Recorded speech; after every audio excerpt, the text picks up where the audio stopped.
তোমার মৃত্যুর মাত্র কয়েক ঘন্টা পর মানুষ তোমার নামে এমন ভাবে খাবার খাবে যেন তুমি কখনো ছিলেই না। একদিন চলে যায় আর বন্ধুরা নিজেদের জীবনে ব্যস্ত হয়ে পড়ে।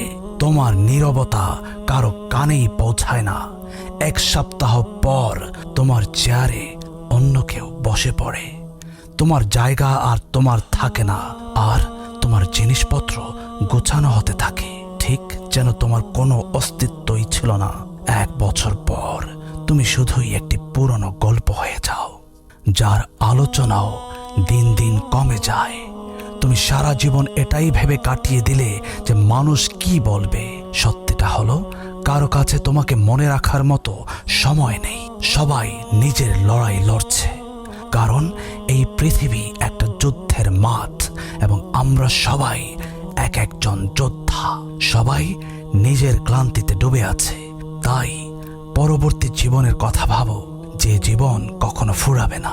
এই পৃথিবীতে তোমার না থাকায় কারো কিছুই আসবে না, যাবে না।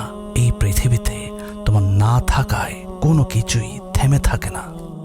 আল্লাহ বলছেন, কিন্তু তোমরা দুনিয়ার জীবনকেই বেশি পছন্দ করো, অথচ পরকালই উত্তম ও অধিক স্থায়ী।